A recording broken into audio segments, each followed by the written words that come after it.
Nairobi, the city under the sun.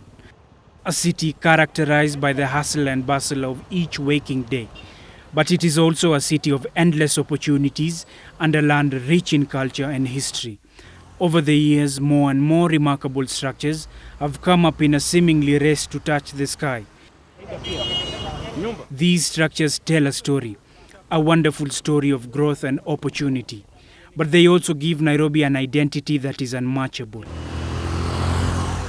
But apart from the recent architectural masterpieces, there are buildings that have existed in Nairobi for hundreds of years, telling the story of a past never to be forgotten and present a hope for days to come. You know, they tell a story. They tell a story about Kenya, the emergence of Kenya as we know it, from the time of the colonization, to the time of independence, and then post-independence. So it's a story, because when you have a story, a narrative without landmarks, sometimes that story may not hold water. Some of these buildings have even been gazetted and protected by law. But what criteria must be met before gazettement?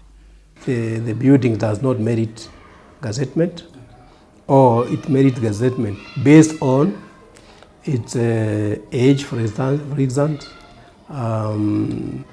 based on maybe the history of the building, what used to happen there. From the days of colonization to days of freedom and independence, these buildings have managed to maintain their old feel, giving Nairobi a look like no other. If, for example, the walls are just plain stone masonry, there is no painting, we don't encourage you to come and apply paint. So if it's just dry stone masonry, if you want to renovate it, you just do maybe brushing like they do at the Koja Mosque. Wanderi, the research scientist in charge of World Heritage at the National Museums of Kenya, says that people should visit these landmarks and learn more as they are an integral part of our history. History is not what actually happened. History is what historians write about. So to give it credibility, we need these landmarks.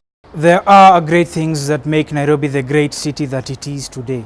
The beautiful people, the beautiful structures, and of course its archaic structures. These buildings have managed to tell a story of Nairobi throughout the years by standing the test of time.